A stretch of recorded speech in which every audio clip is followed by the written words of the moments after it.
ব্যাপারটা ওইখানেই যে আমি প্রথমেই আপনাকে প্রশ্ন করবো এরকম আপনি কোন শ্রেণীর কথা বলছেন? মধ্যবিত্ত, তথাকথিত শিক্ষিত মধ্যবিত্তরা ইদানিং অবশ্য খুবই করে, চুলোচুরি মারামারি চিৎকার করে লোক থাকে। আমার 640 কোটি মাল বেচতে সুবিধা হয়। আমার যদি একটা পরিবারে 4টে লোক আর একটা মাত্র টেলিভিশন বিক্রি হয়, একটা প্রেসার কুকার বিক্রি হয়, আমার ব্যবসা কোথায় থাকে?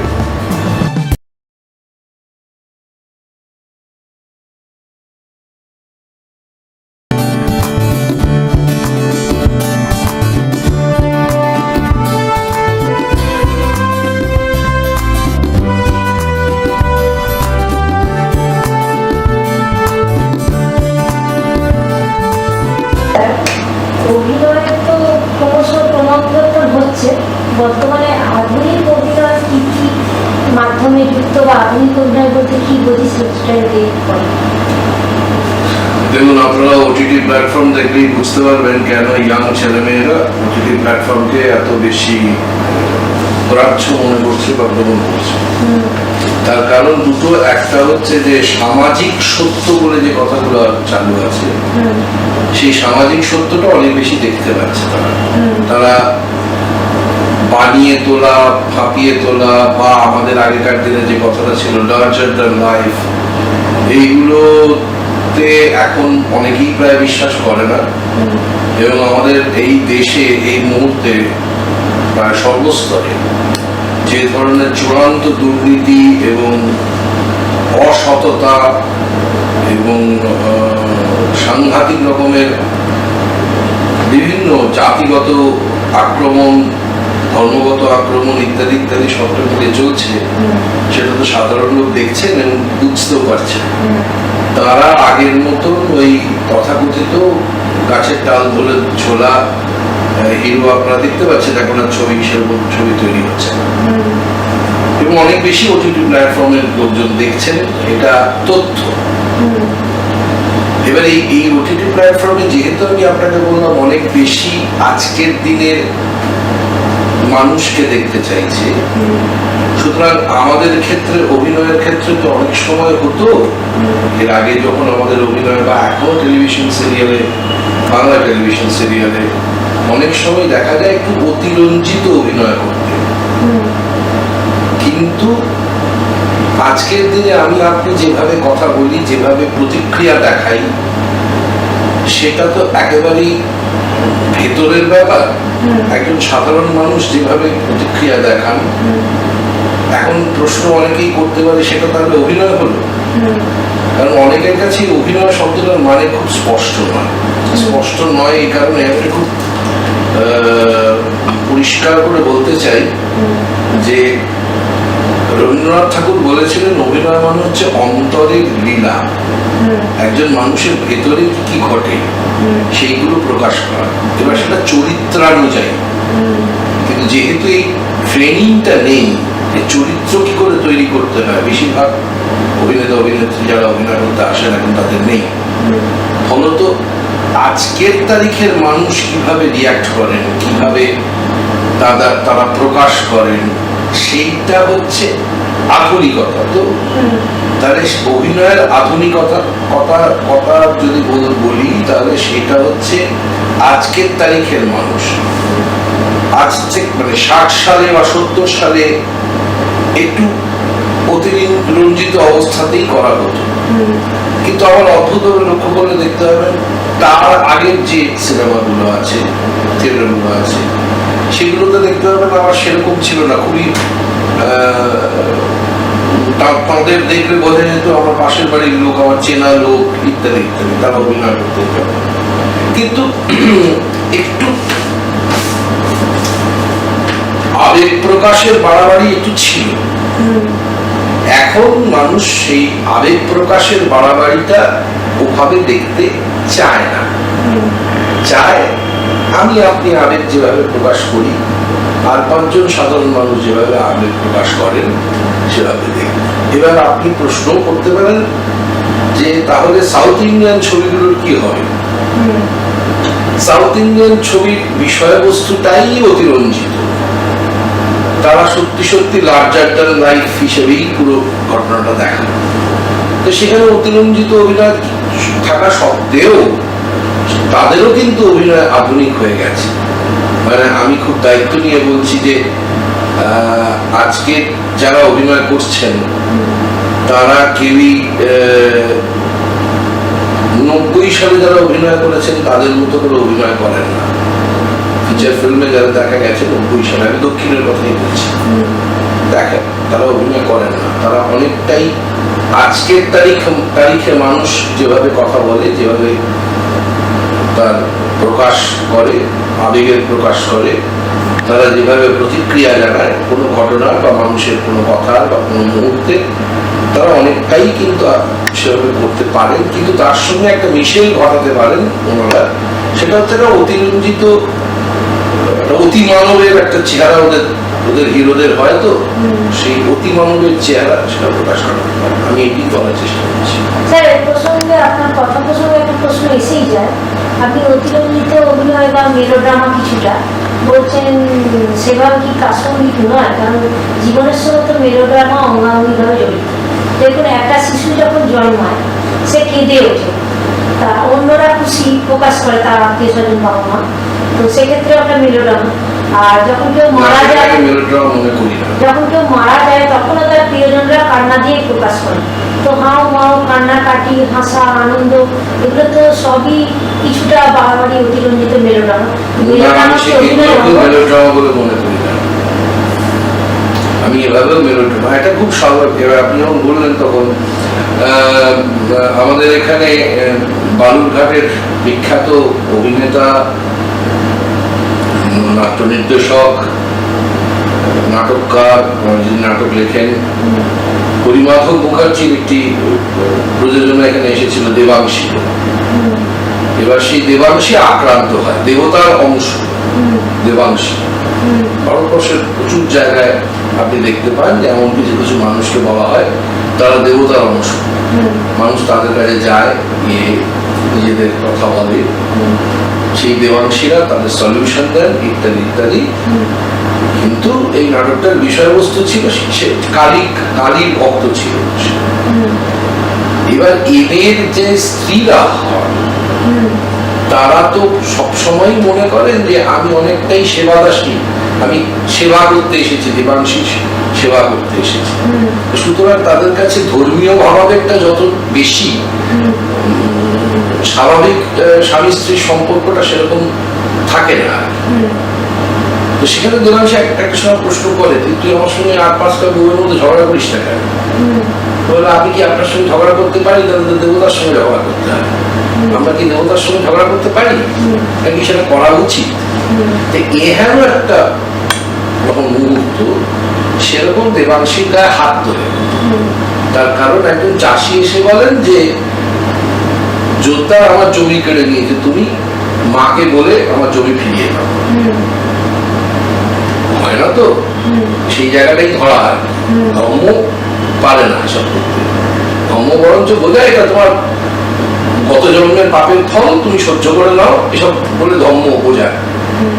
তো এই যে কনফ্লিক্টের মধ্যে দাঁড়ায়, তারপর জোরদারের ছেলে এসে তাকে মারে। কারণ মানুষ কিন্তু বোঝাতে আরম্ভ করে দেবাংশী যে এটা এই ব্যবস্থাটা, এই যে মানুষের জমি কেড়ে দেওয়া, মানুষকে অত্যাচার করা, এটা মায়ের সহ্য হয় না। এটা মা পাপ দেবে এই সমস্ত লোককে শাস্তি দেবে। এটা মানুষের মনে আস্তে আস্তে খুব রিয়াক্ট করতে আরম্ভ করে, এবং তারা প্রত্যেকেই কথা বলতে আরম্ভ করে যারা এতদিন কথা বলেনি। ইহেন দেবাংশীকে মারে। মারার পর তার স্ত্রী যেভাবে চিৎকার করে গালাগাল করতে আরম্ভ করে এবং কাঁদতে আরম্ভ করে, তাতে আমাদের একাডেমির দর্শক মন্ডলীদের মধ্যে কেউ কেউ কি লাউড বলেছিলেন। কারণ তারা তো অন্যরকম ভাবে বাড়িতে রিয়াক্ট করেন, কিন্তু সমাজ জীবনে অন্যরকম ভাবে রিয়াক্ট করা পছন্দ করেন। কিন্তু আমি তাদের বলেছিলাম এখান থেকে বেশি দূরে নয়, পাশেই পিজি আছে, একবার যান, গিয়ে দেখুন মানুষ কিভাবে রিয়াক্ট করে। কারণ এই আপনি যখন চরিত্রটা করছেন, আপনি কোন শ্রেণীর চরিত্র অভিনয় করছেন, সেই শ্রেণী কিভাবে একটা তথাকথিত বড় বাড়িতে, মানে বড় বাড়িতে খুব চিৎকার করে সকলের সঙ্গে দাঁড়িয়ে ঝগড়াটা করে না, দরজাটা বন্ধ করে দেয়, কারণ তাদের ওই শ্রেণীগত ভাবনা ধারণা সেরকমই। আবার বস্তি বাড়িতে সেটা হয় না, সেখানে চুলোচুলি মারামারি সবটাই হয়, এটা শ্রেণীগত বিন্যাসের ফল। তো আপনি যে প্রসঙ্গে কথাটা বলছেন সেটা কোন শ্রেণীর কোন মুহূর্তের অবস্থা সেটা বোঝার খুব দরকার আছে, তাহলে সেইটা হয়ে যাবে আধুনিক। আমি সেটা কথাই বলছি, শ্রেণীগত বিন্যাসের উপর নির্ভর করে সেই চরিত্র কোন শ্রেণীর প্রতিনিধিত্ব করছে এবং তারা কিভাবে প্রতিক্রিয়া দেখায়, তারা কিভাবে রিয়াক্ট করে। উত্তরটা ওইখানেই যে আমি প্রথমেই আপনাকে প্রশ্ন করবো এরকম আপনি কোন শ্রেণীর কথা বলছেন। মধ্যবিত্ত, তথাকথিত শিক্ষিত মধ্যবিত্তরা ইদানিং অবশ্য খুবই করে, চুলোচুলি মারামারি চিৎকার করে গলা টলা সবই করে, কিন্তু কিছুদিন 80-র দশকের মধ্যবিত্তকে আপনি সেটা পাবেন না, তাই না? 90-এর দশক থেকে যখন থেকে সব জিনিসই পণ্যে পরিণত হতে পারে, সব জিনিসই বিক্রি হতে পারে, এই মূল্যবোধটা তো ছিল না যে সব জিনিস বিক্রয়ের জন্য নয়। এই মূল্যবোধে ভারতবর্ষ দীর্ঘদিন কাটিয়েছে।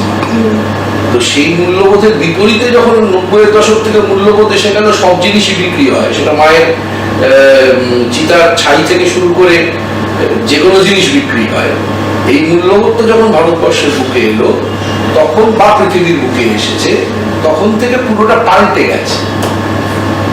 ফলত সেই অনুযায়ী তখন আধুনিক হয়েছে।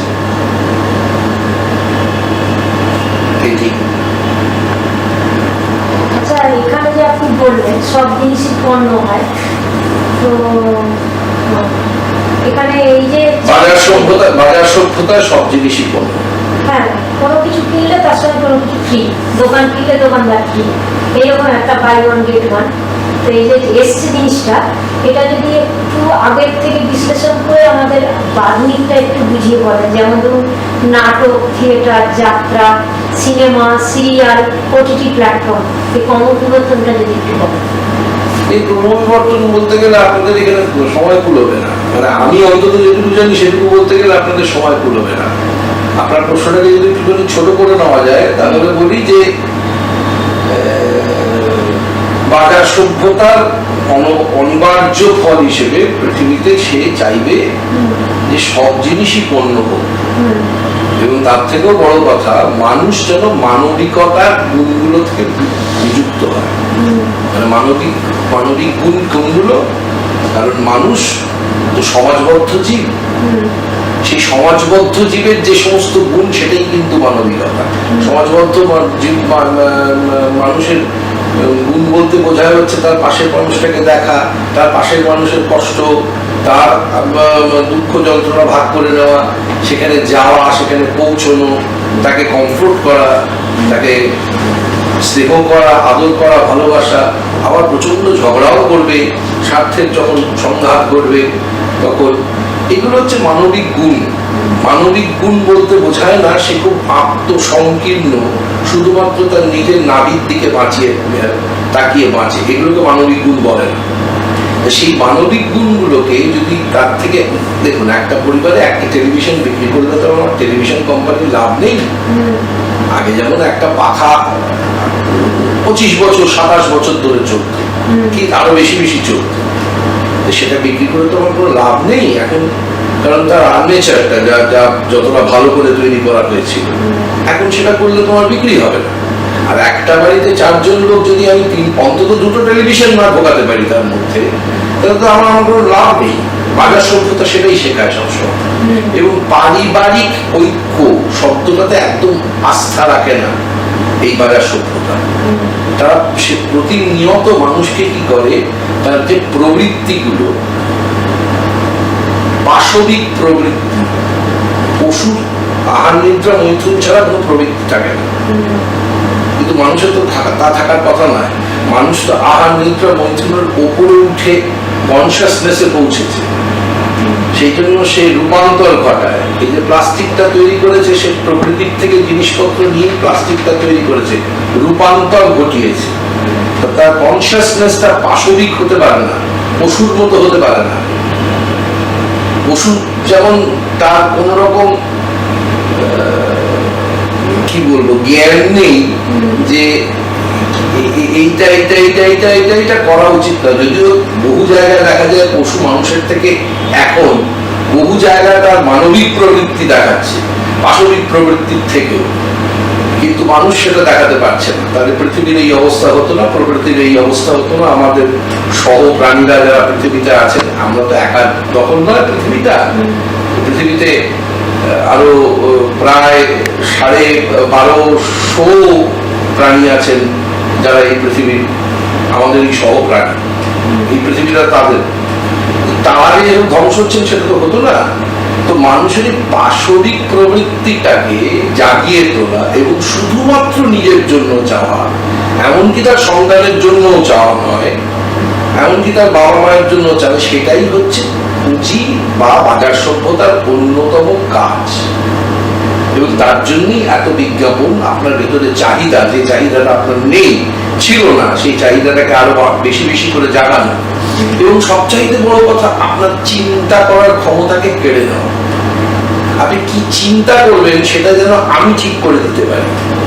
আপনি যেন কোনো অবস্থাতেই চিন্তা না করেন কেন পাড়ার মোড়ের গাছটা, আম গাছটা কেটে দেবেন, এটা যেন চিন্তা না করেন। তার বদলে চিন্তা করতে হবে আপনাকে, আমি আপনাকে শেখাবো, মানে বাজার সভ্যতা শেখাবে যদি আম গাছটা কেটে ফেললে যে তার থেকে যে টাকা হবে, তার থেকে কাঠমানিটা কিভাবে আমি দখল করবো, বা ওই আম গাছটা কেটে ফেললে তাতে যে কাঠ হবে সেই কাঠটা বেচে আমার কি লাভ হবে। আম গাছটা চলে গেলে কি কি ক্ষতি হবে, 7টা লোকের অক্সিজেন সিলিন্ডার চলে গেল, এই ভাবনাটা যেন আপনার মাথায় না ঢোকে কখনো। আপনি যেন ভাবেন না, আপনি শুধুই আহার, নিদ্রা, মৈথুন এবং বিলাসের মধ্যে থাকেন। আর যদি এই তিনটে আপনার না থেকে থাকে, তাহলে সেইটুকু পাওয়ার জন্য অন্য মানুষকে আক্রমণ করে তাকে মেরে সেইটা যাতে আপনার কবজা হয়, শুধুমাত্র আপনার কবজা হয়, সেই চেষ্টাটা করবে। এটাই বাজার সভ্যতার প্রাথমিক কাজ, এবং তার জন্যই সে শিক্ষা ব্যবস্থা তৈরি করে, যেখানে প্রতিনিয়ত বলে মানুষ ভয়ঙ্কর আত্মসংকীর্ণ, ভীষণ আত্মসংকীর্ণ, এটাই নাকি মানুষ। কিন্তু বলে বলে যেটা হচ্ছে, যেটা কিছুতেই কিছু হচ্ছে না, তার কারণ হচ্ছে মানুষ তা নয়, জেনেটিক্যালি তা নয়। এই প্রসঙ্গে একটা কথা মনে পড়ছে, সম্রাট আকবরের সময় একটা বিগল বলেছিল যে মানুষ সব থেকে বেশি নিজেকে ভালোবাসে। তো কেউ সে যদি বলে আমি কাউকে ভালোবাসি, তাহলে সে অন্যকে যাকে ভালোবাসে তাকে ভালোবেসে আনন্দও পায়, মানে নিজে স্যাটিসফাই হয় বা নিজের ভালো লাগে বলে ভালোবাসে, মানে নিজেকে সব থেকে বেশি ভালোবাসে। ঠিক এই শিক্ষাটাই আপনাকে দেওয়ার চেষ্টা করছে। যদি তাই হতো, আজকে যদি তাই হতো, এই যে ধরুন এই যে এখন আমরা পরপর দেখলাম এই যে বাম রাজনৈতিক দলগুলো, ছাত্রছাত্রীরা রাস্তায় বেরিয়েছে, পুলিশ তাদের বেধড়ক পেটাচ্ছে, এই ছাত্রছাত্রীগুলো বেরোলো কেন? বা পৃথিবীর এখন এই মুহূর্তে 106টা যুদ্ধ চলছে, যে যুদ্ধের বিরুদ্ধে মানুষ লড়ছে। মানুষ শব্দটা বলছি, মানুষ মানে তো অনেক লোক বিরোধী, যারা এই যুদ্ধটা চালাচ্ছে শুধুমাত্র তেলের মালিককে দখল দেওয়ার জন্য, শুধুমাত্র কয়লা খনি দখল করার জন্য, শুধুমাত্র অন্যান্য প্রাকৃতিক সম্পদ দখল করার জন্য, তাদের বিরুদ্ধে লড়ছে কিছু লোক। লড়ছে কেন? সে তো শুধু নিজেকেই ভালোবাসে, তবে সে লড়তে যাবে কেন? তার কি খেয়ে দিয়ে কাজ আছে? এই যে আপনার উন্নয়নের নামে যে প্রায় 700-800 বছরের গাছগুলো আপনার কাটা হলো রাস্তা বড় করবে বলে, পৃথিবীর প্রত্যেকটি সভ্য দেশ কিন্তু যেটা করেছে সেটা হচ্ছে হয় মাঝখানে গাছগুলোকে রেখেছে, নয়তো গাছগুলোকে তুলে নিয়ে অন্য জায়গায় বসিয়েছে। সে বিজ্ঞান কিন্তু আমার দেশে আছে। সেটা না করে গাছগুলো কেটে গাছগুলোর কাটার টাকা, এই যে প্রকৃতির এত বিশাল বড় ক্ষতি করে এই যে করলো, তখন কিছু ছেলে মেয়েকে জানেন তো যে তারা নিজেদের দড়ি বেঁধে গাছগুলোতে দাঁড়িয়েছিল যাতে গাছগুলো বুলডোজার দিয়ে না ভাঙতে পারে। কিসের কারণে গেছে? যদি নিজেকেই ভালোবাসতো তাহলে ওই মানে যাদবপুর ইউনিভার্সিটির ওই 18 বছরের, 19 বছরের, 21 বছরের ছেলে মেয়েগুলো ওখানে গিয়ে দাঁড়িয়েছিল কেন? কি কারণে দাঁড়িয়েছিল? আপনি যদি অন্যদিকে তাকিয়ে বলেন যে ধর্মের কারণে, ধর্মের নাম নিয়ে যে সমস্ত লোকজন গিয়ে এই বোম হয়ে উড়িয়ে দেয়, তারা করে কেন? কি কারণে করে? আমি খুব কুৎসিত একটা উদাহরণ আপনাদের কাছে রাখছি, কিন্তু সেও করে কিন্তু গোষ্ঠীর জন্য, সেও গোষ্ঠীর জন্য করে। তো সুতরাং এটা সত্যি কথা নয়, এটা প্রচার, এটা বাজার সভ্যতার প্রচার, যাতে সবসময় আপনি একা হন, আমার মাল বেচতে সুবিধা হয়।